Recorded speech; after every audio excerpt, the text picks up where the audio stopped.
రాష్ట్రానికి మరో 2 రోజులు రెయిన్ అలర్ట్. ఉత్తర తెలంగాణకు భారీ వర్ష సూచన చేసిన ఐఎండీ. భారీ వర్షాలకు ప్రాజెక్టుల్లోకి భారీగా వరద. శ్రీశైలం సాగర్ మళ్లీ ఫుల్, దిగువకు విడుదల. కాళోజీ జయంతి సందర్భంగా ఘన నివాళులు. నలిమెల భాస్కర్ రావుకు ప్రజాకవి పురస్కారం. 16వ ఫైనాన్స్ కమిషన్ కు అన్యాయాన్ని వివరించాం. రాష్ట్రాలకు 41% నిధులన్నవి అబద్దమన్న హరీష్ రావు. కమలాపూర్ బిల్డ్ ఫ్యాక్టరీలో పాత నిర్మాణాలు కూల్చివేత. లాకౌట్ అయిన కంపెనీలో పాత భవనాలు నేలమట్టం.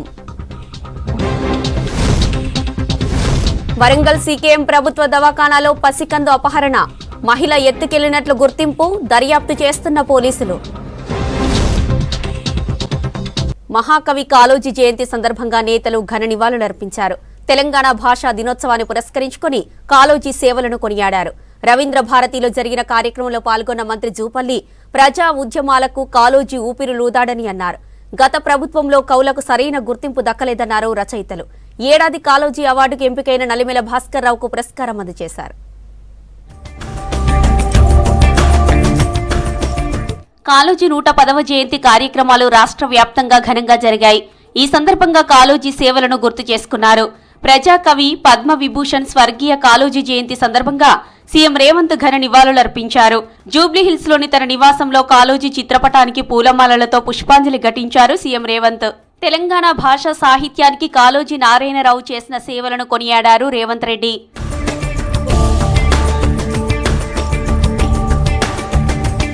రవీంద్ర భారతిలో జరిగిన కార్యక్రమానికి చీఫ్ గెస్ట్ గా మంత్రి జూపల్లి కృష్ణారావు హాజరయ్యారు. తెలంగాణ సాహిత్యానికి, సాహితీ సమరానికి నిలువెత్తు నిదర్శనం పద్మ విభూషణ్ కాళోజీ అని కొనియాడారు మంత్రి జూపల్లి కృష్ణారావు. తెలంగాణ యాసకు, భాషకు జీవం పోసి ప్రజా ఉద్యమాలకు ఊపిరులూదిన మహనీయుడు కాళోజీ నారాయణరావు అన్నారు. తెలంగాణ సాహిత్య అకాడమీ ఆధ్వర్యంలో ప్రజాకవి కాళోజీ మానవతా విలువలు అనే అంశంపై నిర్వహించిన కవి సమ్మేళన కార్యక్రమాన్ని జ్యోతి ప్రజ్వలన చేసి ప్రారంభించారు మంత్రి. మరి ప్రజాకవి కావడానికి ప్రజల సమస్యలు తెలిసి ఉన్నటువంటి, కష్టాలు తెలిసి ఉంటేనే ప్రజాకవి. మరి అలాంటి సామాన్య ప్రజల ధిక్కార స్వరం కాళోజీ గారు ప్రజాకవి. ఒక గొప్ప తత్వవేత్త కూడా. ఎందుకంటే నిర్భయంగా ఈనాడు కాదు, ఆనాడు స్వాతంత్రం రాకపూర్వం కూడా కాళోజీ గారు ఆనాటి దేశ స్వాతంత్రోద్యమ పోరాటంలో కూడా భూమిక పోషించి ఆనాటి నిజాం నవాబును, సర్కార్ను కూడా ధిక్కరించినటువంటి వ్యక్తి కాళోజీ నారాయణరావు గారు. గత ప్రభుత్వంలో కవులకు గుర్తింపు లేదన్నారు ప్రముఖ కవి అందశ్రీ. తెలంగాణ ఏర్పడిన తర్వాత రవీంద్ర భారతిలో తొలి అధికారిక కార్యక్రమంలో పాల్గొన్నానని చెప్పారు. సావు నీది, బతుకంతా తెలంగాణదని పోరాడిన మహా వ్యక్తి అన్నారు. నన్ను రవీంద్ర భారతి గవర్నమెంట్ నేపథ్యములో రాష్ట్రము సిద్ధించిన తర్వాత నేనొచ్చిన మొట్టమొదటి సభ ఇది. మొట్టమొదటిసారి అంటే గవర్నమెంట్ పిలిచిన సభ. పుట్టుక నీది, సావు నీది, బతుకంతా నా తెలంగాణది అని కాళోజీ నినాదము తనకే 100కి 100 బాళ్ళు సరిపోతది. కాళోజీకి నివాళి అంటే మనుషుల గురించి ఆలోచించడమేనన్నారు ప్రముఖ కవి యాకోబ్. ఈ సందర్భంగా కాళోజీ కవిత చదివి వినిపించారు రచయితలు. కవులు, కళాకారులకు దార్శనికుడు ప్రజాకవి కాళోజీ అని కొనియాడారు వరంగల్ ఎంపీ కావ్య. తెలంగాణ భాషా పరిరక్షణ కృషి చేయడమే గాక కవితలు, రచనలతో ప్రజల్లో ఉద్యమ చైతన్యం నింపిన మహనీయుడు కాళోజీ అని ప్రముఖులు గుర్తు చేసుకున్నారు. హన్మకొండ నక్కలగుట్టలోని కాళోజీ విగ్రహానికి ఎంపీ కావ్యతో పాటు కలెక్టర్లు, ప్రజాకవి కుటుంబీకులు ఘన నివాళులర్పించారు. మనందరికీ తెలుసు, కాళోజీ గారు నాగొడవ అనే పుస్తకంలో ఎంత గొప్ప కవిత్వాన్ని మనందరికి అందించాడు. మనం సమాజం పట్ల మన దృక్పథం ఎలా ఉండాలి, అన్యాయం జరిగిన చోట ఎలా ఎదిరించాలి అని చెప్పాడు. చావు నీది, పుట్టుక నీది, బ్రతుకంత సమాజానిది అని నినదించిన ప్రజాకవి పద్మ విభూషణ్ అవార్డు గ్రహీత శ్రీ కాళోజీ గారు చెప్పడమే కాకుండా తన జీవితం అంతా కూడా చేసి చూపించారు. పుట్టుక నీది, చావు నీది, బతుకంతా దేశానిది అని లోకమాన్య జయప్రకాష్ నారాయణ గురించి కాళోజీ రాసినటువంటి కవిత అచ్చంగా కాళోజీకే సరిపోతుంది. అంతేకాకుండా గాంధీజీ గురించి ఒక మహానుభావుడు అన్నాడు, రక్తమాంసాలతో చరించేటువంటి ఈ మనిషి ఈ భూప్రపంచంలో పుడతాడా అని. గాంధీజీ తర్వాత అట్లాంటి మహామనిషి ఎవరైనా ఉన్నారంటే ఇవాళ కాళోజీ. కాళోజీ గురించి ఎందుకు మాట్లాడుకుంటున్నాం? అది 100 సంవత్సరాల చరిత్ర. ఆ చరిత్రకు సాక్షిభూతుడు. ప్రజాకవి కాళోజీ నారాయణరావు జయంతి వేడుకలు బీఆర్ఎస్ భవన్లో నిర్వహించారు. చిత్రపటానికి పూలమాల వేసి నివాళులర్పించారు నేతలు. ఈ సందర్భంగా కాళోజీ సేవలను గుర్తు చేసుకున్నారు. బీఆర్ఎస్ ప్రభుత్వంలోనే కాళోజీకి సరైన గౌరవం దక్కిందన్నారు బీఆర్ఎస్ నేతలు. కాళోజీ మరణించిన తర్వాత ఆయన స్మారకం కడతామని 300 గజాల జాగడితే కూడా ఇవ్వలేదు. అట్లాంటిది ఇవాళ 1500 మంది పట్టేటువంటి ఒక అద్భుతమైనటువంటి ఆడిటోరియం కాళోజీ పేరు మీద అక్కడ నిర్మాణం అయిందంటే ఆ ఘనత కేసీఆర్ గారిది. మనం కాళోజీ స్ఫూర్తిని ముందుకు తీసుకోవటం, నియంతృత్వాన్ని ఎదిరించటం, ఎప్పటికప్పుడు ఒక ప్రశ్నగా నిలబడటం, ప్రజల హక్కుల కోసం పోరాడమే కాళోజీకి మనం ఇచ్చేటువంటి నిజమైన నివాళి. తెలంగాణ తొలిపొద్దు కాళోజీ అని కొనియాడారు నేతలు. అన్యాయాన్ని ఎదిరిస్తే నా గొడవకు సంతృప్తి, అన్యాయం అంతరిస్తే నా గొడవకు ముక్తి ప్రాప్తి, అన్యాయాన్ని ఎదిరించిన వాడే నా కారాధ్యుడు అని సగర్వంగా ప్రకటించారు కాళోజీ అని గుర్తు చేసుకున్నారు. ఉద్యమమే ఊపిరిగా జీవించిన నారాయణరావుకు ఊరు వాడన ఘన నివాళులర్పించారు. లోక కళ్యాణం కోసం వేములవాడ శ్రీ రాజరాజేశ్వర స్వామి దేవాలయ విస్తరణ పనులకు శ్రీకారం చుట్టామన్నారు ప్రభుత్వ విప్ ఆది శ్రీనివాస్. అసెంబ్లీ బడ్జెట్ సమావేశాల్లో సీఎం రేవంత్ రెడ్డి ఆలయ పునరుద్ధరణకు 50 కేటాయించారన్నారు. ఆలయ విస్తరణ ఆజ్ఞ కోసం కర్ణాటక శృంగేరి పీఠం శ్రీ శ్రీ శ్రీ జగద్గురు భారతీ తీర్థ మహాస్వాముల వారిని కలిశామన్నారు. ఆలయ విస్తరణ పనులు కొనసాగించాలని స్వామీజీ సానుకూలంగా స్పందించారన్నారు విప్ ఆది. శ్రీ రాజరాజస్వామి ఆలయాన్ని పునరుద్ధరించేటువంటి క్రమంలో 50 కోట్ల రూపాయలను ఆలయ విస్తీర్ణ కొరకు వీటీడీఏకు కేటాయింపజేయడం, వీటీడీఏ సమావేశాన్ని ఒకసారి ఏర్పాటు చేసి గౌరవ ముఖ్యమంత్రి రేవంత్ రెడ్డి గారి అధ్యక్షతన గతంలోనే ఒక 20 కోట్ల రూపాయలను బద్దిపోచమ్మ ఆలయ విస్తరణ కానీ ఇతర కార్యక్రమాలకు తీసుకోవడం, ఇప్పుడు 50 కోట్లు వచ్చిన దాన్ని ఏ విధంగా ముందుకు వెళ్ళాలని చెప్పినటువంటి క్రమంలో ఇప్పటికే ముఖ్యమంత్రి గారి కార్యాలయంలో ఓఎస్డీ శ్రీనివాసులు గారి దగ్గర, అజిత్ రెడ్డి గారి ప్రత్యేక కార్యదర్శి దగ్గర, కమిషనర్ ఎండోమెంట్, అదేవిధంగా వేములవాడ ఈఓ, వేములవాడకు సంబంధించినటువంటి ఆలయ పెద్దలు, బ్రాహ్మణోత్తములు, స్థానాచార్యులు, అదేవిధంగా స్థపతి అందరి ఆధ్వర్యంలో ఒక సమావేశాన్ని నిర్వహించుకొని వేములవాడ దేవాలయాన్ని అభివృద్ధి దశలోకి తీసుకొని పోవడానికి, ఆలయాన్ని విస్తరించడానికి శృంగేరి శ్రీ శ్రీ శ్రీ జగద్గురు గారి అనుమతి కావాలి, వారి అనుమతితో ముందుకు పోవాలని చెప్పని అక్కడ ఉన్నటువంటి పెద్దలు, ప్రభుత్వం కూడా ఒక నిశ్చయంతో వారి అనుమతి తీసుకొని శృంగేరి రావడం, ఆలయ అభివృద్ధిలోకి సంబంధించిన నమూనాలను, చిత్రాలను వారికి సమర్పించడం, తీసుకొని వారు కూడా గతంలో వచ్చినటువంటి భౌగోళికంగా దేవాలయ పరిస్థితిని అనుభవించుకొని దేవాలయ అభివృద్ధికి మీరు ముందుకు వెళ్ళండి శుభమనే మాటలు చెప్తూ త్వరలోనే దేవాలయాన్ని వారు కూడా శ్రీ శ్రీ శ్రీ జగద్గురు వారు శృంగేరి పీఠానికి సంబంధించిన వారికి త్వరలోనే వచ్చి ఆలయాన్ని సందర్శించి ఆలయంలో స్వామివారిని దర్శించుకొని కూడా ఇంకా ఏ విధంగా ఏర్పాటు చేస్తే బాగుంటుందో క్షేత్రస్థాయిలో కూడా తగు ఆదేశాలు. తెలంగాణ హైకోర్టు తీర్పుపై స్పందించారు భద్రాచలం ఎమ్మెల్యే తెల్లం వెంకట్రావు. పార్టీ ఫిరాయించిన ఎమ్మెల్యేల అనర్హత వేటు పిటిషన్పై హైకోర్టు తీర్పు ఇచ్చింది. 4 వారాల్లో దీనిపై నిర్ణయం తీసుకోవాలని స్పీకర్ కార్యాలయాన్ని ఆదేశించింది.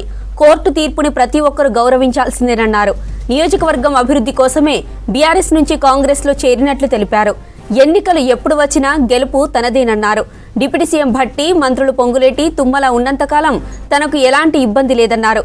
బీఆర్ఎస్ పాలనలో కాంగ్రెస్ ఎమ్మెల్యేలను కొన్నప్పుడు డెమోక్రసీ ఎక్కడికి పోయిందని గులాబీ పార్టీ నేతలను ప్రశ్నించారు Tellam Venkatrao.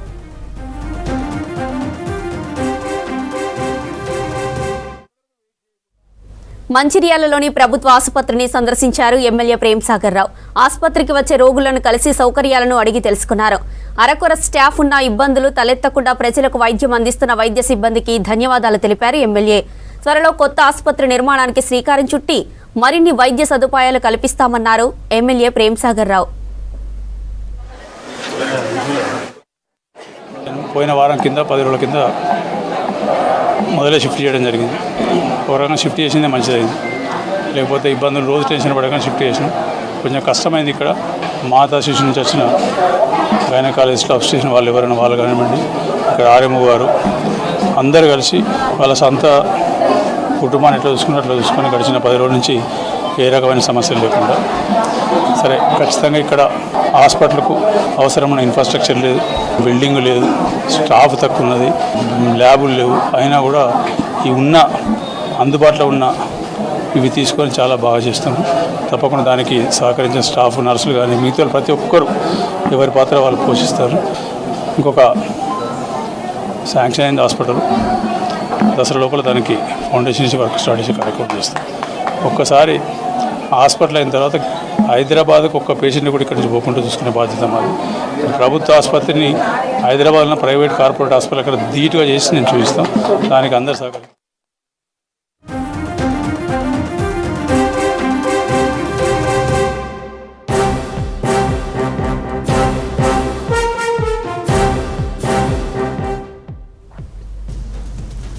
Public affair committee chairman గా ఎమ్మెల్యే అరికెపూడి గాంధీని నియమిస్తూ ఉత్తర్వులు జారీ చేశారు లెజిస్లేచర్ సెక్రటరీ నరసింహాచార్యులు. ఎస్టిమేట్స్ కమిటీకి చైర్మన్ గా ఉత్తమ్ పద్మావతిని నియమించారు. ప్రజాపతుల సంఘం చైర్మన్ గా షాద్ నగర్ ఎమ్మెల్యే వీర్లపల్లి శంకరయ్యను నియమించింది. ఈ మేరకు లెజిస్లేచర్ సెక్రటరీ నరసింహాచార్యులు బులెటిన్ విడుదల చేశారు.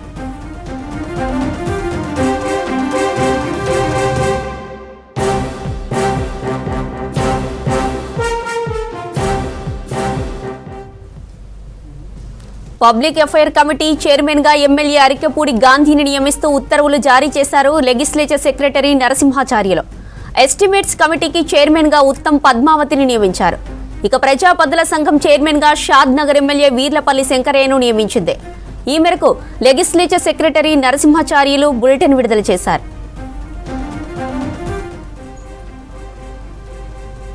ఇదే అంశానికి సంబంధించి మరిన్ని డీటెయిల్స్ సత్యం అందిస్తారు. సత్యం, చైర్మన్ల నియామకంపై అప్డేట్స్ ఏంటి? కార్యాలయం 3 చైర్మన్లను నియమిస్తూ బులెటిన్ విడుదల చేసింది. ఇక పిఏసీ చైర్మన్గా అరికెప్పుడు గాంధీని నియమిస్తూ స్పీకర్ కార్యాలయం బులెటిన్ విడుదల చేసింది. ఇక ప్రజాపద్దుల చైర్మన్గా షాద్నగర్ ఎమ్మెల్యే వీర్లపల్లి శంకర్ని నియమించింది. ఇక ఎస్టిమేట్ కమిటీ చైర్మన్గా కోదాడ ఎమ్మెల్యే ఉత్తమ్ పద్మావతిని 3 చైర్మన్ పదవులని స్పీకర్ కార్యాలయం నియమిస్తూ బులెటిన్ విడుదల చేసింది. అయితే రాష్ట్ర ప్రభుత్వం ఇప్పటివరకు విపక్ష పార్టీకి పిఏసీ కమిటీ చైర్మన్ ఇవ్వడం గతంలో ఆనవాయితీగా ఉందంటూ బీఆర్ఎస్ పార్టీ ఆరోపణలు చేస్తుంది. ఇక బీఆర్ఎస్ పార్టీకి చెందిన షేర్లింగంపల్లి ఎమ్మెల్యేకే కాంగ్రెస్ ప్రభుత్వం పిఏసీ చైర్మన్గా నియమిస్తూ నిర్ణయం తీసుకోవడంతో ఇక బీఆర్ఎస్ పార్టీకి కాంగ్రెస్ షాక్ ఇచ్చింది చెప్పచ్చు. అయితే కాంగ్రెస్ పార్టీ బీఆర్ఎస్ ప్రభుత్వం ఉన్నప్పుడు ఏదైతే రాజకీయ ఆనవాయితీ కొనసాగించిందో అదే ఆనవాయితీ కాంగ్రెస్ పార్టీ కొనసాగించిందనే ఒక వాదన కాంగ్రెస్ పార్టీ తెరమి తీసుకొస్తుంది. గత బీఆర్ఎస్ ప్రభుత్వంలో ప్రతిపక్ష పార్టీ హోదాలో ఉన్న కాంగ్రెస్ పార్టీ ఎమ్మెల్యేలకు అప్పుడు సీనియర్ ఎమ్మెల్యేగా ఉన్న శ్రీధర్ బాబుకి కాంగ్రెస్ పార్టీ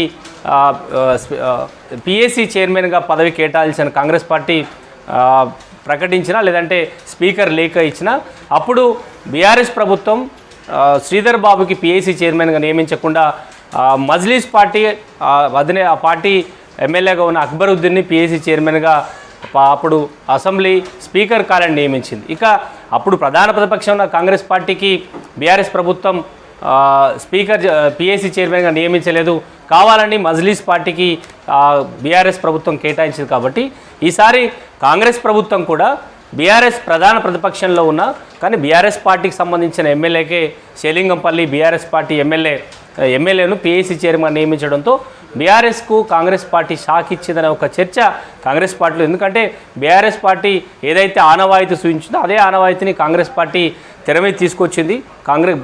బీఆర్ఎస్ ప్రభుత్వం గత ప్రభుత్వంలో ఏదైతే ఆనవాయితీ అంటే ప్రధాన ప్రతిపక్షంగా ఉన్న కాంగ్రెస్ పార్టీకి పిఏసీ పదవి ఇవ్వకుండా కాంగ్రెస్ పార్టీ కంటే తక్కువ ఎమ్మెల్యే సంఖ్య ఉన్న బీఆర్ఎస్ మజ్లిస్ పార్టీకి ఎమ్మెల్యే పిఏసీ పదవిని కేటాయించడంతో ఈసారి అదే బీఆర్ఎస్ పార్టీకి సంబంధించిన బీఆర్ఎస్ పార్టీలో ఉన్న ప్రస్తుతానికి ఆయన బీఆర్ఎస్ పార్టీ ఎమ్మెల్యేగా కొనసాగుతున్నారు. కానీ ఇటీవల పార్లమెంట్ ఎన్నికల ముందు ఆయన కాంగ్రెస్ పార్టీలో చేరిన కానీ టెక్నికల్గా ఆయన షేర్లింగంపల్లి ఎమ్మెల్యే అరికప్పుడు గాంధీ ప్రస్తుతానికి కూడా బీఆర్ఎస్ పార్టీ ఎమ్మెల్యేగా ఉన్నారు. కాబట్టి కాంగ్రెస్ పార్టీ ఆయనను పిఏసీ చైర్మన్గా నియమించి బీఆర్ఎస్ పార్టీలో ఆ పార్టీలో కీలకంగా ఉన్న ఆ పార్టీ వర్కింగ్ కేటీఆర్ లేదంటే మాజీ మంత్రి హరీష్ రావు ఇద్దరిలో ఎవరికో ఒకరికి ఆ పార్టీ పిఏసీ చైర్మన్గా నియమించాలని ఇప్పటికే స్పీకర్ను కోరింది. కాబట్టి బీఆర్ఎస్ పార్టీలో ఎవరన్నా సీనియర్ నాయకుల్లో సీనియర్ ఎమ్మెల్యేలుగా ఉన్న ఇటు కేటీఆర్ కానీ లేదంటే హరీష్ రావుకి పిఏసీ చైర్మన్ వస్తుందని బీఆర్ఎస్ పార్టీ నేతలంతా ఆశించారు. కానీ బీఆర్ఎస్ ఊహించని విధంగా బీఆర్ఎస్ పార్టీకే చెంది కాంగ్రెస్ పార్టీలో ప్రస్తుతానికి కాంగ్రెస్ పార్టీలో చేరిన షేలింగంపల్లి ఎమ్మెల్యే అరికెప్పూడి గాంధీని ఈసారి పిఏసీ చైర్మన్గా నియమించడంతో బీఆర్ఎస్ పార్టీ ప్రభుత్వ తీరును కాంగ్రెస్ పార్టీ తీరును తప్పుపడుతుంది. రాజ్యాంగాన్ని తప్పుపట్టే విధంగా కాంగ్రెస్ ప్రభుత్వం వ్యవహరిస్తుంది. కాంగ్రెస్ ప్రధాన ప్రతిపక్షంగా ఉన్న బీఆర్ఎస్ పార్టీ ఎమ్మెల్యేను పిఏసీ చైర్మన్గా నియమించకుండా కాంగ్రెస్ పార్టీలో చేరిన బీఆర్ఎస్ ఎమ్మెల్యేలను పిఏసీ చైర్మన్గా నియమించిందంటూ కూడా బీఆర్ఎస్ పార్టీ ఆరోపణలు చేస్తుంది. అయితే గత ప్రభుత్వంలో బీఆర్ఎస్ ప్రభుత్వం ఏ విధంగా అయితే నియమించిందో అదే ఆనవాయితీని కాంగ్రెస్ ప్రభుత్వం చేసిందనే కౌంటర్ను కాంగ్రెస్ పార్టీ ఇస్తుందని చెప్పొచ్చు. జ్యోతి. రైట్, థ్యాంక్ యూ సత్యం. మంచిర్యాల పెద్దపల్లి జిల్లాలో తెల్లవారుజాము నుంచి ఎడతెరపు లేకుండా వర్షాలు కురుస్తున్నాయి. లోతట్టు ప్రాంతాలు జలమయమయ్యాయి. చెరువులు, వాగులు, వంకలు పొంగి పొర్లుతున్నాయి. ఇప్పటికే ప్రాజెక్టులో నిండు కుండలను తలపిస్తున్నాయి. మరో 4 రోజులు భారీ నుంచి అతి భారీ వర్షాలుంటాయని హెచ్చరించింది వాతావరణ శాఖ. ఇదే అంశంపై మరిన్ని వివరాలు సాగర్ అందిస్తారు. ఏర్పడిన అల్పపీడనం వాయుగుండంగా మారడంతో రాష్ట్ర వ్యాప్తంగా విస్తారంగా వర్షాలు కురుస్తున్నాయి. నిన్న రాత్రి నుంచి ఎడతెరపు లేకుండా పెద్దపల్లి, మంచిర్యాల జిల్లాలో వర్షాలు కురుస్తున్నాయి. దీంతో వాగులు, వంకలు పొంగిపొర్లుతున్నాయి. మంచిర్యాల జిల్లాకు ఆరెంజ్ అలర్ట్ జారీ చేయగా పెద్దపల్లి జిల్లాకు ఎల్లో అలర్ట్ జారీ చేసింది. మరో 4 రోజులు భారీ నుంచి అతి భారీ వర్షాలు కురిసే అవకాశం ఉందని చెప్పేసి ఇటు వాతావరణ శాఖ హెచ్చరించింది. ఇక భారీగా గత రాత్రి నుంచి కురుస్తున్న భారీ వర్షాలకు ప్రాజెక్టులకు జలకళ సంతరించుకుంది. ప్రాజెక్టులు మొత్తం కూడా నిండు కుండలు తలపిస్తున్నాయి. ప్రస్తుతం మనము ఎల్లంపల్లి ప్రాజెక్టు దగ్గర ఉన్నాము. ఎల్లంపల్లి ప్రాజెక్టు ప్రస్తుతం మనం చూడొచ్చు. 20 గేట్లు ఎత్తి కిందికి వదులుతున్నారు. ప్రాజెక్టు మొత్తము 62 గేట్లకు గాను 20 గేట్లు ఎత్తి నీటిని కిందికి వదులుతున్న పరిస్థితి నెలకొంది. మొత్తంగా ఇటు ఎల్లంపల్లి నుంచి ఇటు కడెం ఎగువన కురుస్తున్న భారీ వర్షాలకు ఇటు కడెము ఎస్ఆర్ఎస్పి ప్రాజెక్టు నుంచి వస్తున్న వరదతో ఎల్లంపల్లి ప్రాజెక్టు నిండు కుండలా మారింది. మొత్తము 20 ప్రాజెక్టు పూర్తి స్థాయి నీటి మట్టము 20.175 టీఎంసీలు కాగా ప్రస్తుతానికి 18 టీఎంసీల నీరైతే నీటి మట్టం చేరుకుంది. ప్రాజెక్టులో ఇన్ఫ్లో వచ్చేసి 1,64,166 క్యూసెక్లు కాగా అవుట్లో 2,02,750 క్యూసెక్ల నీటిని కిందికి వదులుతున్న పరిస్థితి. మొత్తంగా ఇటు రాత్రి నుంచి కురుస్తున్న భారీ వర్షాలకు ఇటు కాటారం సబ్ డివిజన్ పరిధిలో తెల్లవారుజాము నుంచి కూడా వర్షం కురుస్తుంది. మేడిగడ్డ లక్ష్మీ బ్యారేజ్కు ఇటు కాళేశ్వరం ప్రాజెక్టులో నిర్మించిన 3 బ్యారేజ్లు ఇటు అన్నారం, సుందిల్లా, ఇటు మేడిగడ్డ లక్ష్మీ బ్యారేజ్లకు కొనసాగుతుంది. ప్రస్తుతానికి వరద కొనసాగుతుంది. 85 గేట్లకు 85 గేట్లు నీటిని మొత్తం ఎత్తి కూడా నీటిని కిందికి వదులుతున్నారు. ఇటు మేడిగడ్డకు వచ్చేసి ఇన్ఫ్లో అవుట్లో 2,50,120 క్యూసెక్ల నీరైతే కిందికి వచ్చిన నీరును వచ్చినట్టు కిందికి వదులుతున్నారు. ప్రాజెక్టులో నీటిని ఆపే పరిస్థితి లేదు. రిపేర్ల కారణంగా నీటిని వచ్చిన నీరును వచ్చినట్టు కిందికి వదులుతున్న పరిస్థితి. ఇక ఎల్లంపల్లి ప్రాజెక్టును తెల్లవారుజామునే పొద్దున బెల్లంపల్లి ఎమ్మెల్యే గడ్డం వినోద్ కుమార్ గారు ఇక్కడ పరిశీలించారు. ఈ పరిశీలించి ఎల్లంపల్లి ప్రాజెక్టుకు వస్తున్న వరదతో పాటు ఇటు అధికారులతో విషయాలు అడిగి తెలుసుకున్నారు. అలాగే బెల్లంపల్లి నియోజకవర్గానికి త్రాగునీటికి సంబంధించిన విషయాలు కూడా అడిగి తెలుసుకొని ఎలాంటి ఇబ్బందులు తలెత్తకుండా చూడాలని చెప్పేసి ఇటు అధికారులకైతే ఆదేశాలు అయితే జారీ చేశారు. ఇక మొత్తంగా సింగరేణి వ్యాప్తంగా ఇటు పెద్దపల్లి జిల్లా కావచ్చు, మంచిర్యాల జిల్లాలో ఓపెన్ కాస్టులో మందమరి, శ్రీరాంపూర్, సింగరేణి ఓపెన్ కాస్టుల్లో దాదాపు ఈ వారం రోజులుగా కురుస్తున్న వర్షాలకు గనుల్లో ఓపెన్ కాస్ట్ గనుల్లోకి వర్షం నీరు చేరడంతో ఓపెన్ కాస్ట్ పనులకు తీవ్ర అంతరాయం ఏర్పడింది.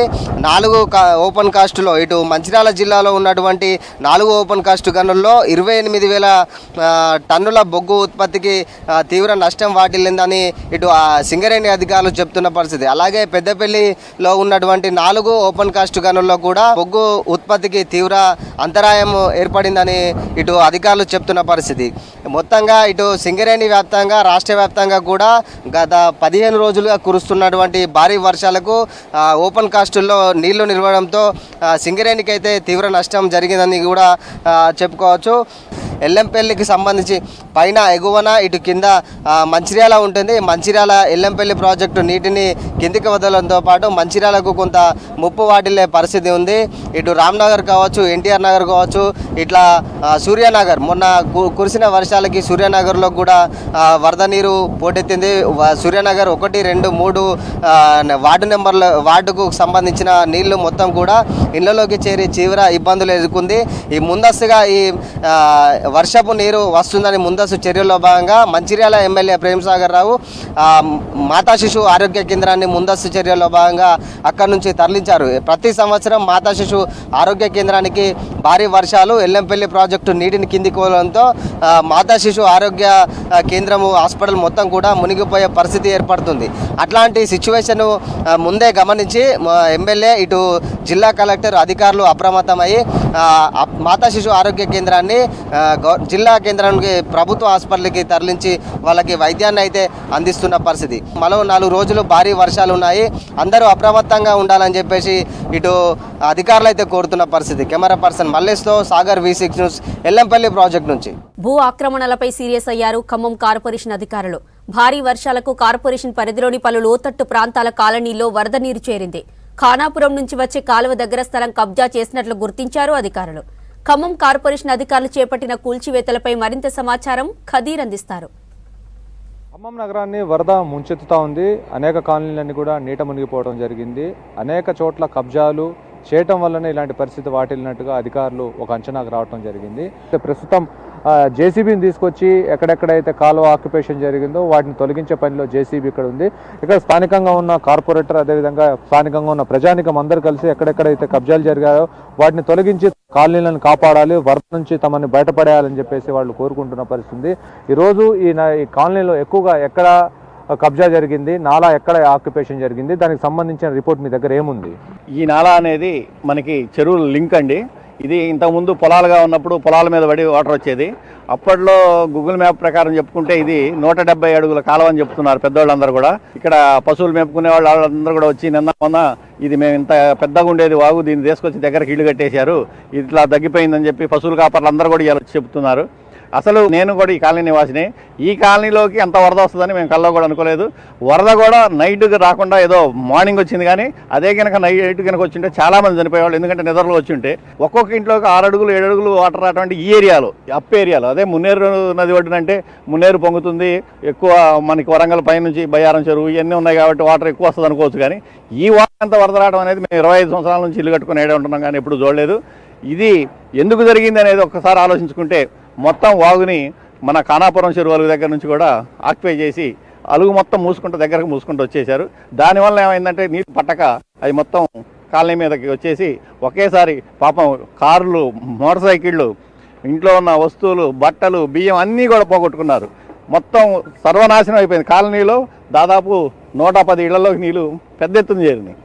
అందరూ కూడా భయభ్రాంతులకు అవుతున్నారు. అసలు కాలనీలో ఉండాలంటే మళ్ళీ మొన్న రెండోసారి రాబోతే మేము ఈ అలుగువాగుని ఎడల్పు చేయాలని చెప్పి భావించి మిషన్లు పెట్టడం జరిగింది. ఈ పని నడుస్తుంది. అయితే ప్రస్తుతం గత ప్రభుత్వం 59, 58 జీవోలు ఇచ్చి జారీ చేసి ఈ కాలువలో ఆక్యుపేషన్ జరిగితే వాటిపైన దృష్టి కేంద్రీకరించకుండా వాటిని రెగ్యులరైజ్ చేసింది. దాని కారణంగానే ఇదంతా జరిగిందని చెప్పేసి కొంతమంది ఆరోపిస్తూ ఉన్నారు. మీ కాలనీలో అలాంటి ఆక్యుపేషన్స్ ఏం జరిగినాయి? అనేక మంది స్కూళ్ళ నిర్మాణం కూడా చేపట్టారు కదా, దానికి సంబంధించి తొలగింపు కార్యక్రమం ఎప్పుడు మొదలవుతుంది? నా దగ్గర అయితే 58, 59 జీవోలో మా డివిజన్లో అయితే రెగ్యులేషన్ చేయనీయలేదు. కొంతమంది అప్లై చేసుకున్నారు, అయినా సరే నేను కొన్ని తెలిసినంతవరకు ఆపేసి ఎంఆర్ఓ గారికి చెప్పి రెగ్యులేషన్ చేయొద్దని చెప్పి ఆపాను. అయితే ఇక్కడ దగ్గరలో ఒక న్యూ విజన్ స్కూల్ అని ఉంది పక్కనే. ఈ స్కూల్కి ఈ విధమైన వాళ్ళ డాక్యుమెంట్ ఈ విధంగా ఉండేది. దానిలో వాళ్ళు 5 అంతస్తులు బిల్డింగ్ కట్టారు వాగు పక్కన. అంటే 24 అడుగుల లోతున్న దానిలో 5 అంతస్తులకు పర్మిషన్ ఎట్లా ఇచ్చారు? ఈ పర్మిషన్ అనేది ఇవ్వటం తప్పు. మేమందరం అనేది చెప్పేది ఏంటంటే వాళ్ళు ఒక రోడ్డును కూడా ఆక్యుపై చేశారు. కాలనీలో మొన్న ఇబ్బంది అయిపోయింది. ఎటు నుంచి జనం రాదు కాకుండా ఇటం తప్పుకోవాలన్నా కూడా రోడ్డు ఆక్యుపై చేసి, అటు అప్పుకు పోవాలన్నా కూడా ఆ రోడ్డు ఆక్యుపై చేయడం వలన జేసీబీలు పోవాలన్నా కూడా ఇబ్బంది అయింది. ఆ రోడ్డు మొత్తం మూసి పెట్టేసి గేట్లు పెట్టుకున్నారు. తీరా చూస్తే వరద మొత్తం కూడా అటు వచ్చేసింది. దానివల్ల మేము వాళ్ళు ఆక్యుపై చేసిన గేట్ తీయాలంటున్నాం. ఇది ఈ బిల్డింగ్ తొలగించాలని కాలనీ వాసులు అందరూ కూడా కోరుకుంటున్నారు. ఓకే, కాలనీ వాసులు కోరుకుంటున్నారు, కరెక్టే. కానీ మీరు కాంగ్రెస్ కార్పొరేటర్ ప్రస్తుతం, మీరు మీ సంబంధించిన ఉన్నత స్థాయి నాయకులకు దీనికి సంబంధించిన ఇన్ఫర్మేషన్ ఇచ్చారా? ఏం జరిగింది, అసలు ఏం జరగబోతుంది? మేము ఈ విషయాన్ని తుమ్మల నాగేశ్వరరావు గారి దృష్టికి తీసుకెళ్ళాం. తుమ్మల నాగేశ్వరరావు గారు కూడా ఒకటే చెప్పారు, ఎవరిదైనా ఎక్కడ ఉన్నా సరే ఆక్యుపేషన్ ఉంటే మాత్రం ఎట్టి పరిస్థితుల్లో తొలగించాల్సిందే. ఎవరిదైనా మన పార్టీ ఆ పార్టీ ఈ పార్టీ లేదు, మాకు అందులో వ్యక్తులతో సంబంధం లేదు, పార్టీలతో సంబంధం లేదు. మేము కాలనీలో ఉంటున్నాం కాబట్టి నాకు కూడా బాధ్యత ఉంది. అదేవిధంగా తుమ్మల నాగేశ్వరరావు గారి దృష్టికి కూడా తీసుకుపోయాను. నాగేశ్వరరావు గారు కూడా ఒకటే చెప్పారు, ఏదైనా సరే ఆక్యుపేషన్ ఉంటే మాత్రం వాగులో ఉండే మాత్రం తొలగించండి అని చెప్పారు. అట్లనే అధికారుల దృష్టికి కూడా తీసుకెళ్ళాం. నిన్న వచ్చి చూసి వెళ్ళారు. టౌన్ ప్లానింగ్ ఆఫీసర్ వచ్చారు, చూసి మార్కింగ్ చేసి మొత్తం తొలగిస్తామని మాకు హామీ ఇచ్చారు. అంటే గత ప్రభుత్వం కూడా ఇదే విధంగా చేసింది. ఎవరైతే తమ పార్టీలో ఉంటారో వాళ్ళ ఇళ్లను వదిలేసింది, వాళ్ళ కబ్జాలను వదిలేసింది, రకరకాలుగా వాళ్లకు సహకారం అందించింది. ఇప్పుడు కూడా మళ్ళీ ఆ పార్టీ అధికారం కోల్పోగానే మళ్ళీ ఈ పార్టీలోకి వచ్చి వీటిని కాపాడుకునే ప్రయత్నం కొంతమంది చేస్తున్నారనే ఆరోపణలు సామాన్య ప్రజానికం నుంచి వినపడతా ఉన్నాయి. దానికి ఏం చెప్తారు? మిగతా డివిజన్లో ఏమైనా జరిగి ఉండొచ్చేమో. నా డివిజన్లో అయితే నేను ఎక్కడా కూడా ఆక్యుపేషన్ అనేది నేను ఎప్పుడు ఒప్పుకోను. ఈ వాగును కూడా నేను గెలిచిన దగ్గర నుంచి 5 సంవత్సరాల నుంచి కూడా షిడ్లు తీపిస్తూనే ఉన్నా. అయినా షిడ్లు తీసినా కూడా సరే పక్కన తీస్తుంటే వాళ్ళు వీళ్ళు వచ్చి గొడవ చేస్తుండేవాళ్ళు. అయినా కొంతమంది చెప్పేవాళ్ళు నీకెందుకు ఇబ్బంది, కొద్దిగా పోనీ అని చెప్పి సరే ఏదో తలంచుకొని పోయినా తప్ప ఇప్పుడు పరిస్థితుల్లో మాత్రం ఇంత వాటర్ రావటం వల్ల పార్టీలకు దీనికి సంబంధం లేదు. నా ఇల్లు ఉన్నా సరే నేను కొట్టిపారేయడానికి సిద్ధంగా ఉన్నాం. అదేవిధంగా ముందుకు పోతాం. అయితే ఇప్పుడు మ్యాపులు మారాయి కదా, మ్యాపులకు సంబంధించి రెవెన్యూ అండ్ సర్వే డిపార్ట్మెంట్లు వేరు మ్యాపులు చూపిస్తుంది. వాళ్ళపైన ఏం చర్యలు తీసుకుంటారు? అండ్ ఇంకోటి, మాణిక్య నగర్ దగ్గర ఒక బీఆర్ఎస్ సంబంధించిన నాయకుడు వెంచర్ వేసి ఆ కాలువ తన పొలంలోంచి తన వెంచర్లోంచి వెళ్లేదాన్ని పక్కకు మలిచాడు. దాంతో అక్కడ ఉన్న ప్రజలు కూడా ఇబ్బంది పడుతున్నారు. ఈ కొనసాగింపు కింద దాకా ఉంటుందా? ఖచ్చితంగా మేము అదే కోరుకుంటున్నాం, కింద దాకా ఉండాలని. నాయకుడు కాదు, పార్టీ కాదు, సంబంధం జనం కావాలి. ఏ నాయకుడికైనా జనంతోనే అవసరం. ఆ నాయకుడి కనుక ఏమైనా ఇబ్బంది పెడితే జనాలే బుద్ధి చెబుతారు. నిన్న రాత్రి ఇక్కడికి వచ్చి ఒక ఆయన గోల్ చేస్తే కాలనీ వాసులు అందరూ వచ్చి వాళ్ళే మాట్లాడారు, ఎందుకు మీరు మేము ఎట్ట ఉండాలి ఇళ్లలో, మీరు అందరూ ఆక్యుపై చేసుకుని మట్టి పోసుకున్నారు. చూడండి అక్కడెక్కడ నల్ల మట్టి కనిపిస్తుంది, మొత్తం ఎర్ర మట్టి పోసారు. అంత పోసిన మట్టి లాగుందా? న్యాచురల్గా ఉన్న మట్టి ఉందా? అందుకని అట్లాంటిది ఏ నాయకుడైనా సరే తలంచాల్సిందే, తీయాల్సిందే. నాయకుడని వదిలిపెట్టే క్వశ్చనే లేదు ఇందులో. ఇప్పటికైనా సరే అధికారులు గత పాలకుల్లా కాకుండా ఈసారి ప్రజలకు ఉపయోగపడే పనులు చేయాలని చెప్పేసి ప్రజానికం డిమాండ్ చేస్తూ ఉంది. ఇది మొత్తంగా దీనికి సంబంధించిన అప్డేట్స్. వీడియో జర్నలిస్ట్ హర్షతో ఖదీర్, V6 న్యూస్, ఖమ్మం. ఇవి తెలంగాణ అప్డేట్స్.